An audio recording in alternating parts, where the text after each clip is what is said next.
If you are struggling to let go of something or someone that you thought was going to last forever, this video is going to finally give you the mindset shift you need so you can move forward. Roughly 18 months ago, I stood at the edge of a decision that would change my life forever. I decided to call off my engagement in Australia and walk away from a man I once considered to be my best friend. But I still chose to leave because I realized that staying was killing me more than walking away ever could. I know you feel stuck, and I know the decision is crushing you. But by the end of today's video, I am going to tell you exactly why we stay in relationships that are no longer serving us and how to turn those reasons that are keeping you stuck into motivation to finally walk away and stay away. Hi, my name is Ale. I'm a dating strategist and women's coach, here to help you step into your fullest potential so you can attract the love and respect you deserve. Now, before I tell you how to let go, let's talk about why we hold on. Why do we stay in relationships that we know aren't serving us? First is the fear of the unknown. I didn't know what my life was going to look like without this man. Our lives were so intertwined. We had a home together. We had joint bank accounts. We had furniture, appliances, you name it. We had the routines down. I had moved from Canada to Australia, and I had taken a big step back in my career so I could support him with his. And so the thought of walking away from that felt so foreign to me. The next reason why we stay is because of the sunken cost fallacy. And this fallacy tells us that we just can't cut a loss. We've come too far to give up now. But instead of thinking of it that way, think of what is the future of this thing? What is the future of this relationship after there has already been so much disrespect, so much betrayal? And more importantly, if you were to meet this person today, would you still choose to be in a relationship with them? Or are you holding on to the memories? Are you holding on to the idea of who this person was before, or the idea and potential of who they could be in the future? The next reason why we stay is because we put this person's love on a pedestal, because it resembles the parent that we struggled the most with. It resembles a person's love that we had to work for. And so we now equate suffering with accomplishment. We think that if I just suffer more, if I try harder, if I negotiate who I am with this person more, finally they will see how great I am. When you are young and you don't have the presence of that love from that caregiver that you wanted most, you put it on a pedestal and you think to yourself, well, when I was younger, showing up as who I was wasn't enough, and so now I need to overcompensate. Now I need to show this person that I am worth loving, and I am willing to suffer and do whatever I can by any means necessary so this person will stay in my life. I need you to understand that that is a very faulty way of thinking. Love should be given freely. It is not something that needs to be worked for. And your life is so much bigger than having to tiptoe and tend to the moods of an emotionally unavailable person, hoping that you are going to be able to feast on their brief moments of emotional availability and call that a life. I don't think so. That is not a way to live. That is a way to die. A way to die at 24, 34, 44 and not be buried until 74. You have to stop doing the same thing over and over again, expecting a different result. The next reason why we stay is the loss of identity. When you have to negotiate who you are with the person, when you have to bend your standards and boundaries, you forget who you are, and everything that they like becomes what you like. And you do that for so long and call that a life that you don't realize that you've actually become a shell of yourself. You don't actually have a purpose outside of being the person that they need. You need to be the person that you need, because nobody is coming to save you. Nobody is going to love you and show up for you the way you need to for yourself. And I need you to understand that it is the attitude you have about yourself that another person is going to adopt.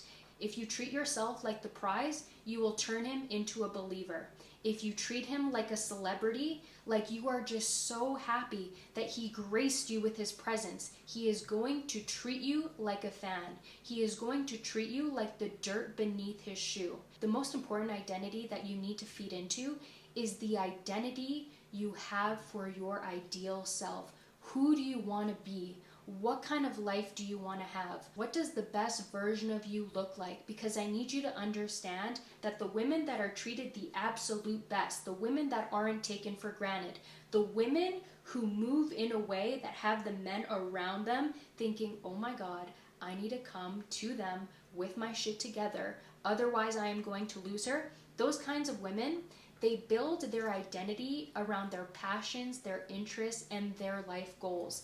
Their life goal is not being someone's wife. Because how often do we find ourselves in situations where it's the end of a relationship and we think, oh my God, I lost myself. I don't even know what happened. I don't even know what I like. Hold on to who you are. And the number one way to hold on to who you are is to say no. So often, women start saying yes when they really mean no. And then that is a slippery slope, and it is very difficult to recover. Now I want to talk about the turning point. When did I realize that it was finally time for me to walk away? The day was October 24th, 2023. I was getting ready to go to work, and I knew that morning when I woke up, I felt this pit in my stomach. I knew that there was something that my partner was keeping from me, and I chose to ignore it. And I thought, you know what, I'm still going to get ready for work. I'm going to go, and then everything is going to be fine. I got ready, I walked out the door, and I couldn't even get to the elevator without feeling that sinking feeling in my stomach.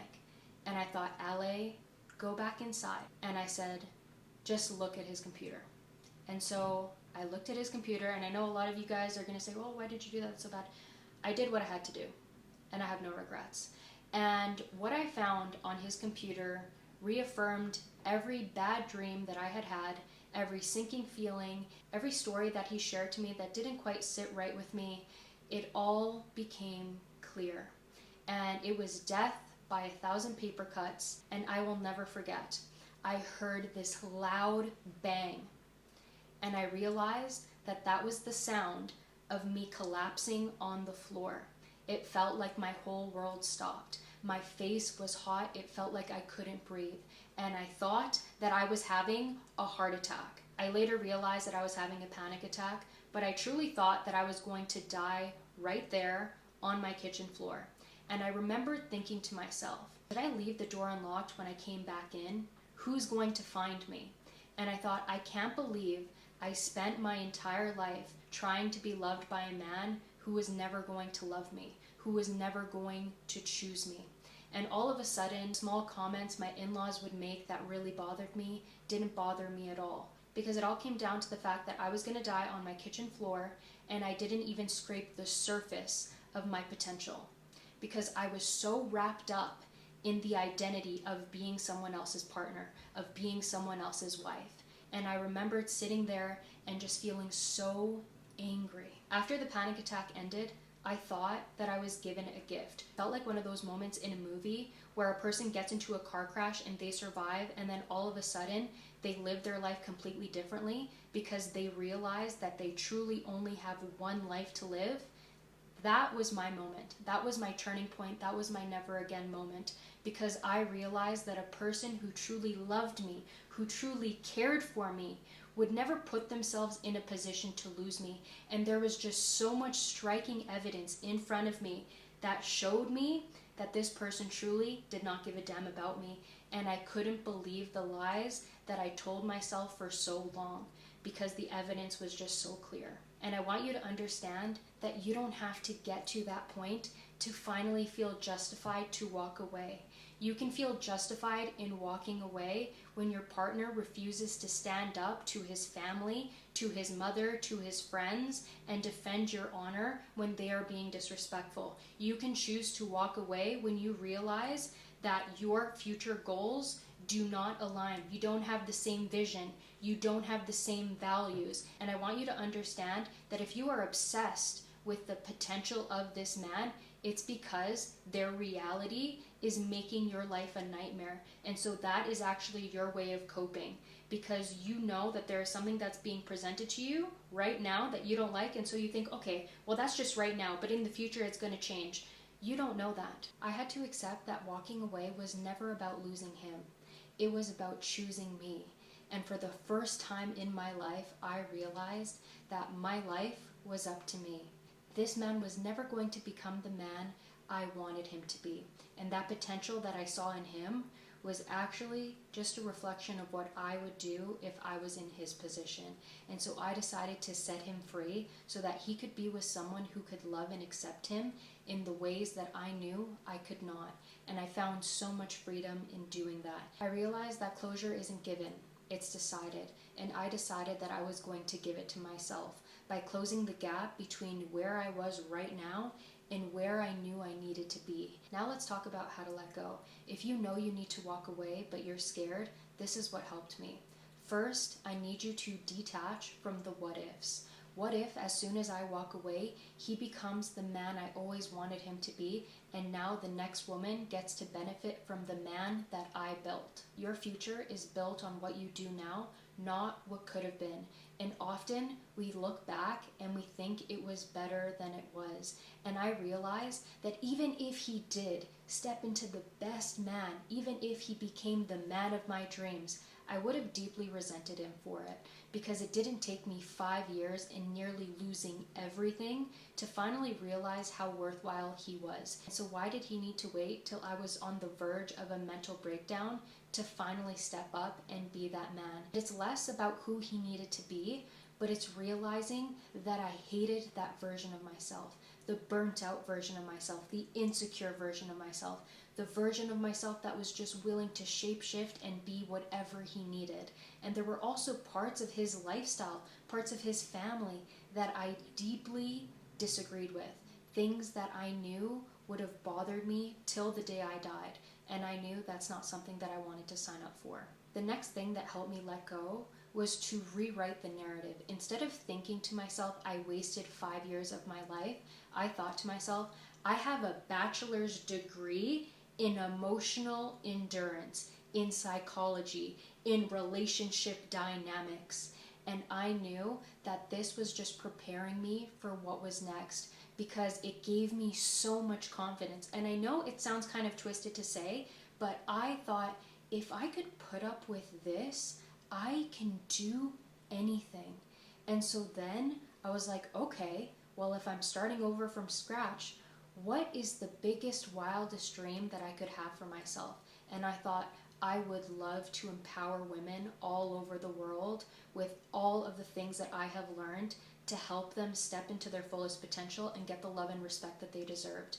Because to me, that would have made the pain worthwhile. Because at least what I went through was going to allow me to prevent others from making the same mistakes. And I told myself, I am writing the greatest hero's journey of all time. And one day I will be able to tell my story, and this is just material for my memoir. The next thing that helped me let go was to build a life that deeply excited me. I thought of all of the things that I knew I wasn't going to be able to do if he was still in my life. And I went on and I did all of those things. I knew that my dream job, my dream career of being a women's coach, a content creator, made him uncomfortable. And I knew it made him cringe. And so finally, I felt free to create what I wanted to create. I felt free to pursue my creative passions and hobbies. I got back into running, ultra running, and that became my main focus. I set small goals for myself. At first, it was just, I'm going to the gym for 30 minutes every single day. And then it was, I'm signing up for a half marathon, and then another. And then I'm signing up for an ultra marathon. And then I went and I did that. And that helped me rebuild the trust I had with myself, because I was doing what I said I was going to do. I said that I was going to make my dream happen, and I went and I did it. The next thing that I did that helped me let go was to cut all contact. I blocked him, his family, his friends, because I learned the hard way that your partner's friends are not your friends. And I will stick to that till the day I die. And I knew that it was beneficial for me to just start over from scratch than to try and keep in contact with people that only knew that wounded version of me, a shell of myself, because I knew that the version that I was stepping into was going to make them deeply uncomfortable, because now I was kicking ass and taking names and unapologetic about it. And the most beautiful part of it all is that the moment I started to do that, I started to attract deeply authentic relationships and friendships that were so nourishing and that were going to push me to become the version of myself I always dreamt of being. The next thing that helped me let go was by reframing this experience. Instead of thinking of letting go as losing something, think of it as making room for something better. For example, when you're a baby, you have baby teeth, and you have your baby teeth for a few years. Could you imagine clinging to your baby teeth that are falling out of your skull and crying over it and freaking out saying, oh my God, I am never going to have teeth like this? No, you wouldn't do that, because your adult teeth are coming in. A tooth that was stronger, a tooth that was going to stand the test of time till the day you died. This is no different. You think it's painful letting go? Think about how painful your life would be if you saw everybody around you leveling up, stepping into the most powerful version of themselves, but you were stuck in a relationship because you were too scared to walk away. And now you have to deal with the internal conflict of knowing that you should have walked away, but you stayed because you wanted to be comfortable. Life is uncomfortable. It's uncomfortable either way, okay? It's uncomfortable to stay in a relationship where you are being disrespected, mistreated, and not getting the love and attention that you need. It is also painful walking away and starting over, but at least one of them yields a result that you want. If you walk away, yes, it's painful at first, but then you can go on and meet someone who's actually worth your time, someone who would never put themselves in a position to lose you, someone who's going to know what they have when they have you, someone who's going to cherish you, dote on you. And isn't that worth it? Isn't it worth it going through a couple months, maybe a year or two of discomfort so that finally you can build a life that you're proud of? Because I'll tell you something, when you hold on to things that are meant to die, they end up killing you instead. And so I want you to decide for yourself that I am worthy and I choose myself, because I am the one that I am going to spend the rest of my life with. I know it feels overwhelming, like you have the weight of the world on your shoulders, but I want you to know that you don't have to carry it all at once. You just have to focus on the 24 hours that are in front of you. Because when you are starting over, it feels like you are driving through the night. It's dark, it's cold, it's uncertain, and you can only see the next 200 meters in front of you. But you can drive from California to New York by just seeing the next 200 meters. If you are able to just focus on the small wins, on the next 24 hours, every day is going to feel kind of the same until you look back and you see how much your life has changed, and you will be so much better for it, and you're going to be so proud that you chose yourself. I want you to understand that the reason why you can't see past this person or past this situation is because you are deeply attached to who you've been, and it has felt comfortable. And while it's painful, it is still comfortable. And so this point you're at right now is not the end of your story. It is the beginning of your masterpiece, and you get to decide what happens next. I know you're so scared to flip the page and start a new chapter, but remember, you are the author. You are so much stronger than you think. 18 months ago, I thought my life was over. My life was finished. And could you imagine if I had just given up? There would be no Anxious Leale. There would be no Emotional Mastery Workbook. There would be no Dream Girl Academy. We would have never met. Can you imagine that? That's so scary and so sad for me to think about. So I want you to know that you are not alone. I see you. I was you. And just know that you have the power to change your entire life. But that begins with the decision to walk away and choose yourself.